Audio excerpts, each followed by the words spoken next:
Bhagavad Gita, თავი მეათე, აბსოლუტის სიდიადე, ლექსი მეოთხე.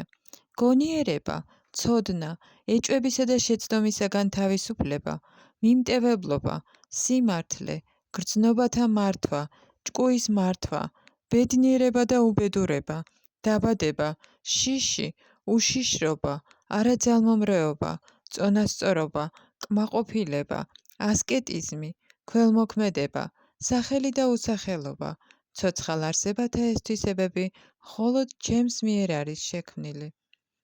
განმარტება. ცოცხალი არსების სხვადასხვა თვისებები, კარგიცა და ცუდიც, კრიშნამ შექმნა. აქ მოცემულია მათი განმარტება. გონიერება ნიშნავს მოვლენათა ჭეშმარიტ შუქზე გაანალიზების უნარს. ცოდნა კი იმის გაგებას, თუ რა არის სული და რა არის მატერია. ჩვეულებრივი საუნივერსიტეტო განათლება მხოლოდ მატერიას ეხება. აქ ცოდნად არ არის აღიარებული ეს. ცოდნა სულსა და მატერიას შორის არსებული განსხვავების ცოდნას ნიშნავს. თანამედროვე განათლების სისტემაში არ მოიპოვება ცოდნა სულის შესახებ. ხალხი უბრალოდ მატერიალურ ელემენტებსა და სხეულისეულ მოთხოვნილებებზე ზრუნავს. ამიტომ აკადემიური ცოდნა სრულყოფილი არ არის. ეჭვებისა და ილუზიისგან თავისუფლების მიღწევა მაშინ შეიძლება, როდესაც ადამიანი არ ყოყმანობს და ტრანსცენდენტული ფილოსოფია ესმის. იგი ნელ-ნელა, მაგრამ აუცილებლად თავისუფლდება შეცდომისაგან. არაფერი არ უნდა ვაღიაროთ ბრმად, არამედ ყველაფერი ყურადღებითა და სიფრთხილით უნდა მივიღოთ. ადამიანი უნდა იყოს კშამა, გამოიმუშაოს მოთმინება და მიმტევებლობა. უნდა იყოს მომთმენი და მიუტევოს სხვებს მცირე შეურაცხყოფები. სატიამ, სიმართლე ნიშნავს სხვების სასიკეთოდ ფაქტების ჭეშმარიტი სახით წარმოდგენას. მათი დამახინჯება არ შეიძლება. საზოგადოებაში მიღებული პირობითობის თანახმად, ადამიანმა ჭეშმარიტება მხოლოდ მაშინ უნდა ილაპარაკოს, როცა სხვებისთვის სასიამოვნოა, მაგრამ ეს სიმართლე არ არის. სიმართლე უნდა ითქვას გულახდილად, რათა სხვებმა გაიგოს. თუ კი კაცი ქურდია და ხალხს ამის შესახებ გააფრთხილებთ, ამას სიმართლე ჰქვია. მართალია, ზოგჯერ სიმართლე შეიძლება არასასიამოვნო იყოს, მაგრამ მისი თქმისაგან თავი არ უნდა შევიკავოთ. გულმართალობა სხვების სასიკეთოდ ფაქტების ჭეშმარიტი სახით წარმოდგენას მოითხოვს.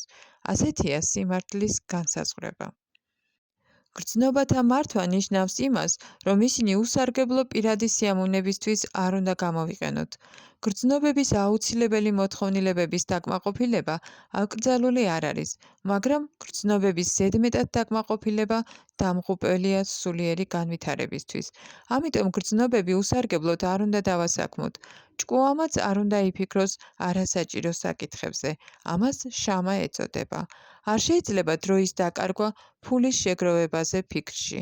ეს აზროვნების უნარის არასწორი გამოყენებაა.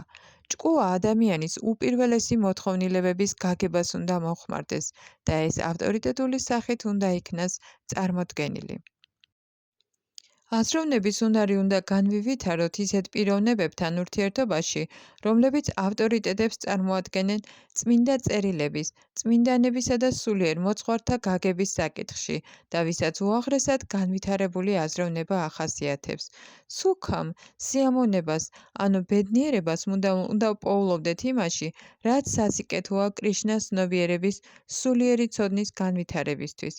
ის კი, რასაც ტკივილი ან გაჭირვება მოაქვს, არასასიკეთოა კრიშნას ცნობიერების განვითარებისთვის. უნდა მივიღოთ ყველაფერი სასიკეთო და უარი უნდა ვთქვათ ყველაფერზე, რაც არასასიკეთოა კრიშნას ცნობიერების განვითარებისთვის.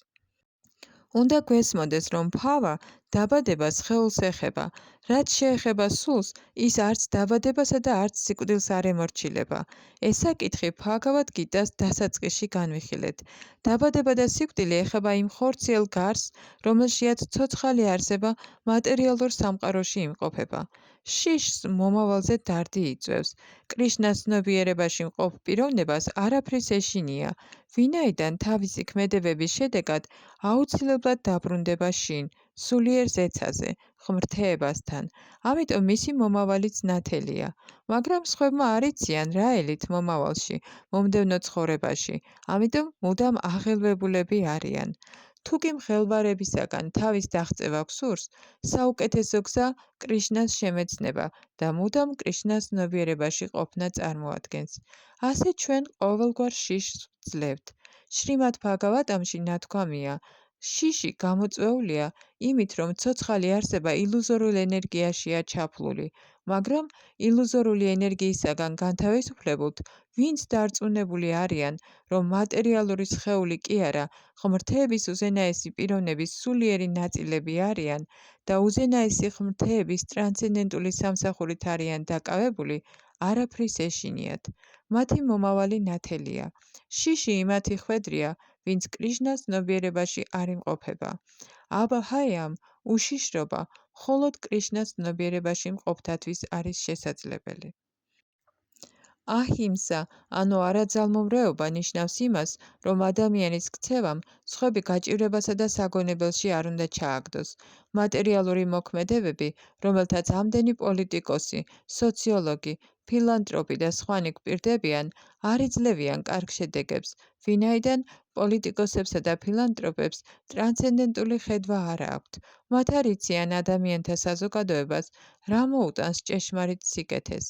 აჰიმსა ხალხის ისე აღზრდას ნიშნავს, რომ ბოლომდე ისარგებლონ ადამიანის სხეულით. ადამიანის სხეული სულიერი შემეცნებისთვის არის განკუთვნილი.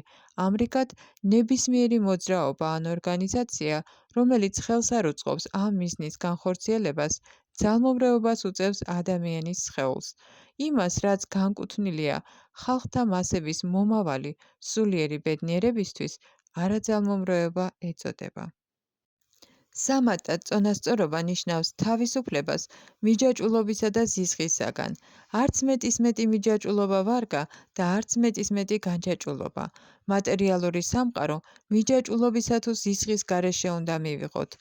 უნდა მივიღოთ ის, რაც კრიშნას ცნობიერების შესრულებისთვის საციკეთოა, არა სასიკეთოდ კი უარყოთ.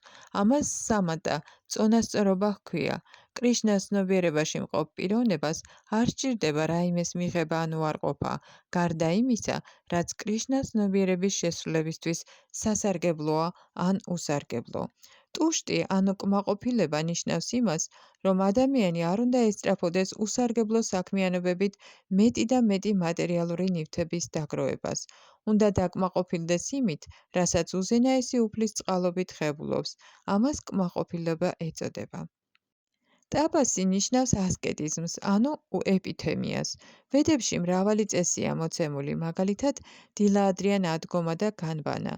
ზოგჯერ ეს მეტად არასასიამოვნოა, მაგრამ ნებისმიერ ნებაყოფილობით უსიამოვნებას, რომელსაც ადამიანი გადის, ეპითემია ეწოდება. ასევე თვის გარკვეულ დღეებზე დაწესებულია მარხვა. ადამიანს შეიძლება არ მოსწონდეს ასეთი მარხვები, მაგრამ რა კი მტკიცედ აქვს გადაწყვეტილი კრიშნას ცნობიერების მეცნიერებაში წინსვლა, უნდა გაიაროს ეს რეკომენდირებული სხეულისეული უსიამოვნებანი. მაგრამ არ შეიძლება ზედმეტად მარხულობა, ან მარხვა ვედების დანაწესების საწინააღმდეგოდ. დაუშვებელია შიმშილი რაიმე პოლიტიკური მიზნით. ასეთი მოქმედება ბჰაგავად-გიტაში დახასიათებულია როგორც მარხულობა უგუნურებაში, ხოლო უგუნურებასა ან ვნებაში გაწეული არც ერთი საქმიანობა სულიერ წინსვლას არ უწყობს ხელს. მაგრამ სათნოების მოდულში შესრულებული ნებისმიერი რამ ეხმარება ადამიანის განვითარებას. ვედური მითითებების თანახმად, შესრულებული მარხვა კი ადამიანს სულიერი ცოდნით ამდიდრებს.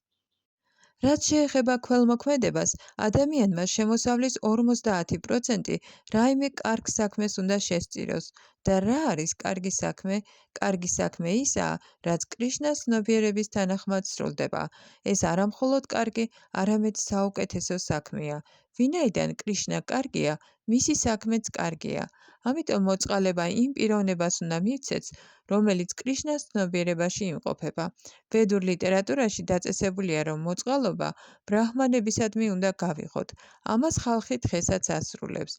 თუმცა ეს ვედური დანაწესის თანახმად არ სრულდება, მაგრამ დანაწესი მაინც ისაა, რომ მოწყალება ბრაჰმანებს უნდა მივსცეთ. რატომ? ვინაიდან ისინი სულიერი ცოდნის უმაღლესი განვითარებით არიან დაკავებული. ბრაჰმანმა მთელი სიცოცხლე ბრაჰმანის შეცნობას უნდა მიუძღვნას. ბრაჰმა ჯანანიტი, ბრაჰმანა, მას ვინც ბრაჰმანი იცის, ბრაჰმანი ეწოდება. ამიტომ მოწყალება ბრაჰმანებს უნდა მივცეთ, ვინაიდან ისინი ყოველთვის უმაღლესი სულიერი სამსახურით არიან დაკავებული და დრო არ აქვთ საარსებო სახსრების მოსაპოვებლად. ვედურ ლიტერატურაში ნათქვამია, რომ მოწყალება უნდა მივცეთ მასაც, ვინც განდეგილის ცხოვრებით ცხოვრობს, სანიანსის. სანიანსი კარდაკარ დადის და მათ ცხოვრობს არა ფულისთვის, არამედ მისიონერული მიზნებით. საქმე ისაა, რომ ისინი დადიან კარდაკან, რათა მეოჯახეები უმეცრებაში თვლემისგან გამოაღვიძონ. ვინაიდან ისინი საოჯახო საქმეებით არიან დაკავებული და დავიწყებული აქვთ ცხოვრების ჭეშმარიტი მიზანი, საკუთარი კრიშნას ცნობიერების გამოღვიძება. სანიანსის მოვალეობა მათხოვარივით მივიდეს მეოჯახეებთან და მოუწოდეს მათ მიიღონ კრიშნას ცნობიერება. როგორც ვედებშია ნათქვამი, ცოცხალმა არსებამ უნდა გამოიღვიძოს და მიაღწიოს იმას, რაც ადამიანს ცხოვრებაში მოეთხოვება. ამ ცოდნას და მეთოდს სანიანსები ავრცელებენ. ამიტომ მოწყალება უნდა გავიღოთ განდეგილისადმი, ბრაჰმანებისადმი და მსგავსი სასიკეთო მიზნისთვის და არა რაიმე თვითნებური საქმისთვის. სახელმოხვეჭილობა ისე უნდა გავიგოთ, როგორც ეს უფალ ჩაიტანიას ესმოდა, რომელიც ამბობდა, რომ სახელმოხვეჭილი მხოლოდ დიადი ერთგულია. ასეთია ჭეშმარიტი სახელმოხვეჭილობა. თუ კი ადამიანმა დიდ წარმატებას მიაღწია კრიშნას ცნობიერებაში და ეს ფაქტი ცნობილია, მაშინ ის ჭეშმარიტად სახელმოხვეჭილია. უსახელოა ის, ვინც ასეთი სახელით არ არის განთქმული. ეს თვისებები გვხვდება მთელ სამყაროში, ადამიანთა საზოგადოებასა და ნახევარღმერთთა საზოგადოებებში. სხვა პლანეტებზე ადამიანთა მრავალი სახეობა არსებობს და ამ თვისებებს იქაც ვხვდებით. მათთვის, ვისაც კრიშნას ცნობიერებაში წინსვლა სურთ, კრიშნამ ეს თვისებები შექმნა, მაგრამ ადამიანმა ისინი თვითონ უნდა განივითაროს შინაგანად. ის, ვინც ერთგულად ემსახურება უზენაეს უფალს, ყოველ ამ კარგ თვისებას ინვითარებს, როგორც ეს უზენაესმა უფალმა დააწესა. ყველაფრის, კარგისა და ცუდის საწყისად კრიშნა წარმოადგენს. მატერიალურ სამყაროში ვერაფერი გამოვლინდება თავისთავად. თუ კი ეს კრიშნაში არ არის, ამას ეწოდება ცოდნა. თუმცა ყველაფერს თავისი ადგილი აქვს, უნდა გვესმოდეს, რომ ყველაფერი კრიშნასგან მომდინარეობს. ლექსი მე-7. 7 დიდი ბრძენი და მათ მოვლენამდე 4 დანარჩენი დიდი ბრძენი და მანუები, კაცობრიობის მამამთავრები, მომდინარეობენ ჩემგან, შობილი არიან ჩემი ჭკუიდან და ყოველი ცოცხალი არსება, რომელიც სხვადასხვა პლანეტაზე სახლობს, მათგან მოდის. განმარტება. უფალი გვიხატავს სამყაროს მოსახლეობის გენეალოგიურ სურათს. ბრაჰმა თავდაპირველი შექმნილი არსებაა, რომელიც უზენაესი უფლის ენერგიისგან იშვა და ცნობილია ჰირანია და გარბას სახელით. ბრაჰმასგან მომდინარეობს 7 დიადი ბრძენი, მათ მოვლენებამდე კი 4 დანარჩენი დიადი ბრძენი. კერძოდ, სანაკა, სანანანდა, სანატანა და სანატ კუმარა და მანუები გამოვლინდნენ. ამ 25 დიად ბრძენს ეწოდება სამყაროს ცოცხალ არსებათა მოდგმის მამამთავრები. არსებობს ურიცხვი სამყარო. თითოეულ სამყაროში ურიცხვი პლანეტაა და ყოველი პლანეტა სავსეა 1000 გვარი სახეობის მოსახლეობით. ყოველი მათგანი ამ 25 მამამთავრისგან არის შობილი. ბრაჰმა ნახევარღმერთთა 1000 წლის მანძილზე ეპითემიას გადიოდა, სანამ კრიშნას წყალობით გაიგო, როგორ შეექმნა. შემდეგ ბრაჰმასგან წარმოიშვა სანაკა, სანანდანა, სანატანა და სანატ კუმარა. მერე რუდრა, 7 ბრძენი და ამგვარად ღმრთების უზენაესი პიროვნების ენერგიისგან იშვა ყოველი ბრაჰმანი და ქშატრია. ბრაჰმა ცნობილია როგორც პიტამაჰა, ბაბუა, კრიშნა კი როგორც პრაპიტაჰამაჰა, ბაბუას მამა. ეს ნათქვამია ბჰაგავად გიტას მე-11 თავში. ვინც მართლაც დარწმუნებულია ამ ჩემს სიდიადესა და მისტიურ ძალაში, წმინდა ერთგული სამსახურით მემსახურება მე და ამაში ეჭვი არ არსებობს. განმარტება. სულიერი სრულქმნის მწვერვალი ღმრთების უზენაესი პიროვნების შეცნობაა. ვიდრე ადამიანი მტკიცედ არ დარწმუნდება უზენაესი უფლის ათასგვარ დიდებულებაში, ერთგულ სამსახურს ვერ შეძლებს. როგორც წესი, ხალხისთვის ცნობილია, რომ ღმერთი დიდია, მაგრამ დაწვრილებით არ იციან, რაოდენ დიადია ღმერთი. აქ მოცემულია დაწვრილებითი ცოდნა. თუ კი კაცმა ნამდვილად იცის, რამდენად დიადია ღმერთი, უდაოდ მიენდობა მას და მის ერთგულ მსახურებას დაიწყებს. როდესაც ადამიანს ჭეშმარიტად ესმის უზენაესის დიდებულება, სხვა გზა არ აქვს, გარდა იმისა, რომ უფალს მიენდოს.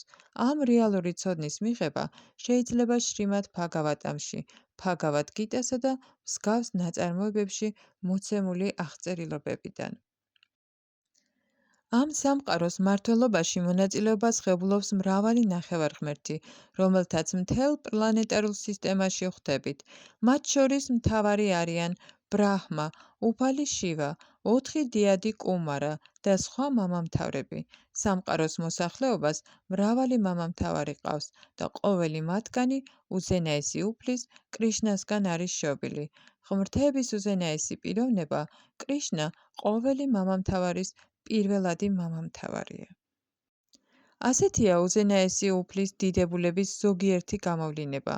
როდესაც ადამიანი მტკიცედ არის ამაში დარწმუნებული, ღრმა რწმენითა და ყოველგვარი ეჭვის გარეშე აღიარებს და ერთგულად ემსახურება კრიშნას. მთელი ეს ცოდნა აუცილებელია უფლის ერთგული სამსახურის გასაღვივებლად. არ შეიძლება იმის უგულვებელყოფა, რომ კრიშნას დიდებულების ცოდნა ძალიან მნიშვნელოვანია. ვინაიდან კრიშნას დიდებულების ცოდნით ადამიანი გულწრფელ ერთგულ სამსახურში მტკიცდება. ლექსი მერვე. მე ვარ ყოველი სულიერი და მატერიალური სამყაროს დასაბამი. ყველაფერი ჩემგან მომდინარეობს. ბრძენები, რომელთაც სრულყოფილად იციან ეს, ერთგულად მემსახურებიან მე და მთელი გულითა და სულით თაყვანს მცემენ. განმარტება. განათლებულ მეცნიერს, რომელმაც სრულყოფილად შეისწავლა ვედები, მიიღო ცოდნა ისეთი ავტორიტეტებისგან, როგორიც არის უფალი ჩაიტანია და ვინც იცის ამ მოძღვრების სწორად გამოყენება, ესმის, რომ კრიშნა დასაბამია ყოვლისა, მატერიალურ და სულიერ სამყაროებში. ამის სრულყოფილი ცოდნა კი უზენაესი უფლის ერთგულ სამსახურში ამტკიცებს. მას ვერასოდეს შეაცდენს რაიმე უაზრო კომენტარები ან სულელები. ვედურ ლიტერატურაში დადასტურებულია, რომ კრიშნა დასაბამია ბრაჰმასი, შივასი და დანარჩენი ნახევარღმერთებისა. ათარვა ვედაში, გოპალატაპანი უპანიშადში ნათქვამია, რომ სწორედ კრიშნამ ასწავლა თავდაპირველად ბრაჰმას ვედური ცოდნა და მან გაავრცელა ვედური ცოდნა წარსულში. ამასთანავე, ნარაიანა უპანიშადში ნათქვამია, შემდეგ უზენაესმა პიროვნება ნარაიანამ მოისურვა ცოცხალი არსებების შექმნა. უპანიშადი აგრძელებს. ნარაიანასგან ბრაჰმა იშვა და ნარაიანასგან იშვნენ მამამთავრებიც.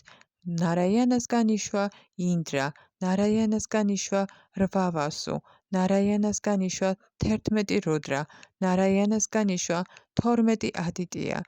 ნარაიანა კრიშნას ექსპანსიაა. იგივე ვედებში ნათქვამია, დევაკის შვილი კრიშნა უზენაესი პიროვნებაა. შემდგომ ვკითხულობთ, რომ სამყაროს დასაბამს იყო მხოლოდ უზენაესი პიროვნება ნარაიანა. არ იყო არც ბრაჰმა, არც შივა, არც ცეცხლი, არც მთვარე, არც ვარსკვლავების ეცაზე და არც მზე. მაჰა უპანიშადში ნათქვამია, რომ უფალი შივა იშვა უზენაესი უფლის შუბლისგან. ამდენად ვედებში ნათქვამია, რომ თაყვანი უნდა ვცეთ უზენაეს უფალს, ბრაჰმასა და შივას შემოქმედს. მოკშა თარმაში კრიშნა აგრეთვე ამბობს, წინაპრები, შივა და დანარჩენი სხვები ჩემს მიერ არიან შექმნილი, თუმცა ჩემი ილუზორული ენერგიით მოტყუებულებმა არ იციან, რომ მე შევქმენი ისინი. ნარაიანა ღმრთების უზენაესი პიროვნებაა და მისგან იშვა ბრაჰმა, ვისგანაც შივა იშვა. უფალი კრიშნა ყოველი მოდგმის წყაროა და მას ეწოდება ყოვლის ყველაზე მოქმედი მიზეზი. იგი ამბობს, ვინაიდან ყველაფერი ჩემგან იშვა, მე ვარ ყველაფრის თავდაპირველი წყარო და ყველაფერი მე მექვემდებარება, არავინ დგას ჩემზე მაღლა.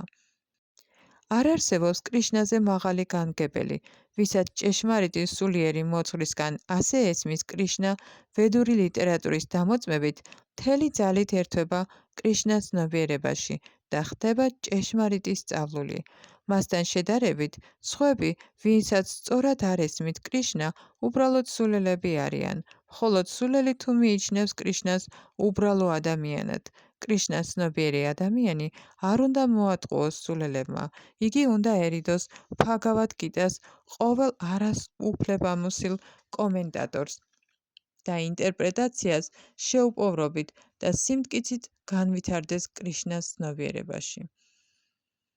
ლექსი მეცხრე. ჩემი წმინდა ერთგულების ფიქრები მომართულია ჩემსკენ. მათი ცხოვრება ბოლომდე ჩემს მსახურებას ეძღვნება და ერთმანეთის გასხივოსნებითა და ჩემზე საუბრით ისინი დიდ კმაყოფილებასა და ნეტარებას განიცდიან. განმარტება. წმინდა ერთგულები, რომელთა თვისებებიც ნახსენებია აქ, მთლიანად უფლის ტრანსცენდენტული სასიყვარულო სამსახურით არის მოცული. მათი ჭკუა ვერ სცილდება კრიშნას ლოტოსის წერფებს. ისინი მხოლოდ ტრანსცენდენტულ საკითხებზე საუბრობენ. ამ ლექსიდან წმინდა ერთგულების განსაკუთრებული დამახასიათებელი ნიშნები შეიძლება გავიგოთ. უზენაესი უფლის ერთგულები 24 საათის განმავლობაში ხოტბას ასხამენ უზენაესი უფლის თვისებებსა და გართობებს. მათი გული და სული მუდამ კრიშნათია აღსავსე და სხვა ერთგულებთან უფალზე საუბარი სიამოვნებას ჰგვრით მათ. ერთგულის სამსახურის დასაწყის საფეხურზე სწორედ სამსახურს მოაქვს მათთვის ტრანსცენდენტული სიამოვნება და ზრდასრულ დონეზე ღმერთის ჭეშმარიტი სიყვარულით ივსებიან. ასეთი ტრანსცენდენტული მდგომარეობის მიღწევის შემდეგ ისინი ტკბებიან უმაღლესი სრულყოფილებით, რომელსაც უფალი თავის სავანეში ავლენს. უფალი ჩაიტანია ტრანსცენდენტულ ერთგულ სამსახურს ცოცხალი არსების გულში თესლის ჩადებას ადარებს. სამყაროს სხვადასხვა პლანეტებზე ურიცხვი ცოცხალი არსება მოგზაურობს და მათგან მხოლოდ რამდენიმე თუ აღმოჩნდება ისეთი იღბლიანი, რომ წმინდა ერთგულს შეხვდეს და ერთგულის სამსახურის გაგების საშუალება მიეცეს. ეს ერთგულის სამსახური თესლს გავს. თუ კი ცოცხალი არსების გულში ჩაითესება და თუ კი ადამიანი ისმენს და გალობს ჰარე კრიშნა, კრიშნა კრიშნა, ჰარე ჰარე, ჰარე რამა, რამა რამა, ჰარე ჰარეს, ეს თესლი ნაყოფს გამოიღებს. როგორც ხის თესლი იღებს ნაყოფს, გამუდმებით მორწყვით. ერთგულის სამსახურის სულიერი მცენარე თანდათანობით იზრდება და იზრდება, ვიდრე უმაღლეს პლანეტამდე არ მივა და აღწევს სულიერი ზეცის ბრაჰმაჯიოტის ციალში. სულიერ ზეცაზეც მცენარე უფრო და უფრო იზრდება, ვიდრე უმაღლეს პლანეტას მიაღწევს, რომელსაც გოლოკა ვრინდავანა, კრიშნას უმაღლესი პლანეტა ეწოდება.